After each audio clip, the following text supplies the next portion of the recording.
do this kung dalawa kayo ngayon ipinagsabay niya?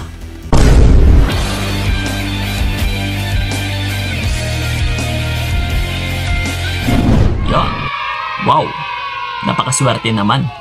Biruin mo, iisang lalaki and then dalawa kayo ipinagsasabay. So what if, no? Kung nasa situation ka sa ngayon na kagaya neto. Yes, Kuya Kiko. Paano yan ngayon? Dalawa kami sa buhay niya. Dalawa kami ipinagsasabay. Well, ito. May ituturo ako sa inyo, no? Na pinaka mabisang pamamaraan na dapat ninyong gagawin para ikaw pa rin ito yung magwawagi. Na kung dalawa man kayo, 3 or 4 na ipinagsasabay, and isa ka nga dito sa ipinagsasabay niya. So, isa ka dito utol sa tutulungan ko. Ibig sabihin, wala tayong pakialam sa ibang mga kinakalaguyo niya, sa kabit niya, sa bago niya, or kung sino man yan. No? So, ito ngayon, ano ba ang dapat nating gagawin? Well, una nga sa lahat, biruin mo, no? Dalawa kayo ipinagsasabay. So pagdating ngayon sa partner mo na lalaki, ito tatalakayin natin yung about mo na sa kanya. Ano ba yung mafe-feel ng partner mo na lalaki? Na kung dalawa kayo ngayon ipinagsasabay. Na kung minsan is hindi ka makakawala sa kanya na Kuya Kiko, sa totoo lang, ayaw ko naman talaga sana na dalawa kami. Kaso lang, gusto ko na nga siyang atrasan dahil nga niloloko ako. Dahil nga may bago siya. Pero, ayaw niya naman akong pakawalan. So, biruin mo ha. Pagdating kasi sa lalaki, kahit 10 pa kayo dyan utol, no, na nakikinig, nagpapatira, nagpapabembang, no, nakikinig, naniniwala, nagpapauto, nagpapabola, na nandyan pa rin. Naniniwala ka na baka magbago pa siya, na baka ikaw pa rin yung pipiliin niya, na baka ikaw pa rin ito yung magwawagi. Oh no! Pagdating kasi sa lalaki, kung ganito yung paniniwala mo, ay bakit po aayaw yung isang lalaki? Na kung 10 naman kayo dyan, pagdating sa aming mga lalaki, why not? No? Hanggat nakikinig ka naman sa akin, hanggat nagpapagamit ka naman sa akin, hanggat nauuto pa kita, bakit kita papakawalan? Yes. So ganun po yun. Na kung yung lalaki yung hahayaan mo na mag-decide, tandaan ninyo mga utol, hanggat may palay ay tutukain po talaga yan ng manok. So ibig sabihin kayong mga babae dyan yung palay. Hanggat nandyan kayo nagpapauto, nagpapatuka, ay talagang tutukain ka ng manok. So ibig sabihin, nasa sa inyo yung pinakasusi. Ikaw dapat dito yung mag-decide. So ngayon, ang question, Kuya Kiko, bakit nga ba kailangan kami yung mag-decide? At saka, bakit kinakailangan na mag-decide? Kasi, ganito lang naman kasi yun. Biruin mo, may bago na siya, may other woman pa siya, no? Na at the same time is, nandyan ka din. So, pagdating ngayon sa partner mo, is komportable yung naibibigay mo. Kumbaga pa, meron na nga siyang jowa, na at the same time is, meron pang ikaw, no, na original, or maybe let's say ikaw yung original nga, ikaw yung wife, ikaw yung asawa, no, ikaw yung pinakauna. So biruin mo ito, no, na meron na siyang jowa pero meron pang ikaw. So ngayon pagdating sa partner mo is kapag naipagsasabay niya na wala namang nawawala, wala namang nagbabago, then bakit niya ito ititigil? Bakit siya magsisisi? No? Na habang ginagawa niya na meron siyang other woman pero wala namang parusa na naibibigay sa kanya. Wala naman siyang kaparusahan, wala naman consequences na dumadating sa kanya. Kumbaga pa, parang okay lang. Uy, okay lang pala to. Kasi nagkajowa na ako na bago pero wala namang nagbabago, wala namang takot na naibibigay sa akin. Ganun pa din. So may partner pa ako, may asawa pa ako. So dalawa. So, ngayon utol, kung wala kang gagawin, is talagang hindi po yan mahihinto. Ikaw at ikaw yung magiging talo dito. Kasi, ikaw na nga yung una, ikaw na yung original, pero biruin mo, naluloko ka. Inaapakan ka, iniiputan ka sa ulo. Oh, no! So ngayon, ano yung dapat nating gagawin, Kuya Kiko? No, ito, always ko rin po na ina-advise na wala nang iba, kundi kapag may bago or kapag may other woman or may third party yung mga partner ninyo, all you have to do is magparaya. Yes, kailangan mong magparaya, kailangan mo siyang ipamigay. Kung 10 man kayo, no, or kahit 2 lang naman kayo, kailangan mong magbawas. Walang ibang magbabawas dito, hindi yung bago niya, wala tayong pakialam sa bago niya. Hindi natin yan sila kontrolado, no? And dapat huwag ka talagang mangialam sa kanila.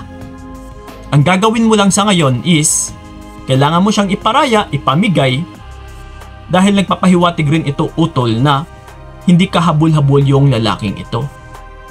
So ngayon magtataka yung bago niya, uy, grabe, pinamigay man lang, hindi man lang ipinaglaban, hindi man lang nakikipaglaban sa akin, hindi man lang nakipag-agawan sa akin. Parang pusa na lang ipinamigay. Ano kaya yung meron sa lalaking ito? Baka wala naman talaga itong kwenta, baka sadyang maluloko or babaero talaga ito. Kaya pinamigay na lang. Yes! So ganun po. And yung isa pa dito is, kapag pinamigay mo siya, pareho lang ito na lumalabas tayo sa comfort zone niya. Hoy, hindi pwede to. No, niloloko mo ako. So hindi pwedeng dalawa kami. Kailangan kong lumabas. So ngayon, ang mangyayari or yung mararamdaman ng partner mo na, uy, teka lang, no? Na kapag may bago pala ako, may mawawala. Ibig sabihin is, ito pala yung magiging kapalit. Halimbawa man, no? Kasal kayong dalawa, may mga anak, so kailangan mong dumistansya, kailangan yung lumayo. Kailangan nating ipahiwatig na may kapalit na kaparusahan sa mga pinaggagawa niya. So doon pa lang sa sinabi kong comfort zone is, doon siya nakukomportable. Nabiruin mo, 2 kayo, ipinagsasabay, walang nagrereklamo, walang umaayaw. So, yes, kasarapan po ito sa nararamdaman ng isang lalaki. Pero, kapag may nagbabawas, may umaalis, may nagbabawas, no? May umaatras, is, paano siya ngayon makakaramdam ng kasarapan? Ng kampante, ng kapayapaan? Na, uy, teka lang, akala ko pwede kong ipagsabay, ngayon nagbabawas. So, ibig sabihin, mapapaisip siya na kapag idediretso ko pala yung gawain na ito pala yung magiging kapalit. Nawawala pala yung asawa ko, nawawala pala yung mga anak ko, nawawala pala or nawawasak pala yung family ko. Yes. Hindi natin ito sinasabi, utol, no? Hindi natin ito inuutos or inire-remind sa kanya sa pamamagitan ng salita, kundi sa pamamagitan ng kilos. Sa paggawa, sa pag-atras. Na kahit wala kang sasabihin dito, kailangan nating hayaan na humantong siya sa punto na makapag-isip na ito pala yung kapalit. Yes, sa pamamagitan lang ng pagdistansya, sa pamamagitan lang ng pag-atras, na kailangan mong magparaya, na kailangan mo siyang ipamigay, and then dumistansya ka, kailangan is ayawan mo talaga siya. Kasi, nagiging mo lang dito, no, nagiging papel kung minsan, ay kaya ka hindi pinapakawalan dahil ginagawa kang reserba. Yes. Spare tire ka, reserbang gulong. Uy, teka lang, diyan ka muna ha. Hindi kita papakawalan. Hoy, huwag kang umalis, huwag kang lumayo. No, hindi pwede. Kailangan kita, mahal kita. Kuno. Pero yung hindi mo alam is, magpapakasawa muna siya dito sa bago niya. Once na magsawa na siya, and then once na hindi man magtagumpay kasi hindi niya pa naman kilalang kilala to eh. That's why hindi ka pinapakawalan kasi wala pang assurance dito. So ngayon ang gagawin nito, teka lang, diyan ka lang ha kasi magpapaka-happy muna ako dito sa bago niya. Pero okay lang ba sa'yo yon? No? Na kung magtagumpay sila, nga ka, babay ka. Pero kung hindi man is, ito na, babalikan ka na naman. Kumbaga reserba ka nga talaga. Magiging ganun yung papel mo, utol. So ang question ngayon, kung may pagrespeto ka sa iyong sarili or kung may dangal ka sa iyong sarili, okay lang ba sa'yo yon na babalikan ka na lang kung kailan niya gusto? Lulukuhin ka anytime and then babalik na lang siya kung kailan niya gusto. So sino yung mahalaga dito? Siya? Dapat pahalagahan mo yung sarili mo. Uy, hindi pwede to. Teka lang, hindi pwede yan. No, atras muna ako and then bahala ka na dyan sa buhay mo. Ganun dapat. Bigyan natin siya ng takot para once na makaramdam siya ng takot, someday, utol, no, magagarantiya ko sa inyo, magsisisi at saka magsisisi po yan. Like I said, again and again, no, dahil wala pa naman siyang kasiguraduhan dito sa bago niya. So someday, siya rin yung mawalan, siya rin yung itatapon. Ngayon, wala na siyang mababalikan, wala nang dadampot sa kanya, wala nang sasalo, magsisisi po yan. Yes. So dapat isa ka sa magbibigay ng parusa sa taong mga kagaya neto. May pinagsasabay kayo, dalawa kayo, ano siya? Sinuswerte? Yes. Okay?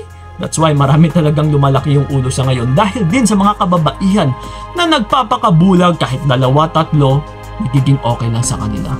Damn. Bigyan nyo naman ng halaga yung sarili ninyo mga utol. Okay? So yun lang po, and then sa may mga katanungan mo dyan, you can leave a comment nandyan sa ilalim and then sasagutin natin yan lalong-lalo na sa aming YouTube channel. At saka sa mga gusto akong makausap one-on-one, yes, through voice call po ha, sa tawagan. Mag-set po tayo ng appointment. PM nyo lang po kami sa aming FB page na Payong Kaibigan ni Kiko. Kita-kits, maraming salamat, so ingat kayo. God bless and baboy! Sa hindi na lang ikaw ang aking ginusto. Binigay ko lahat para wala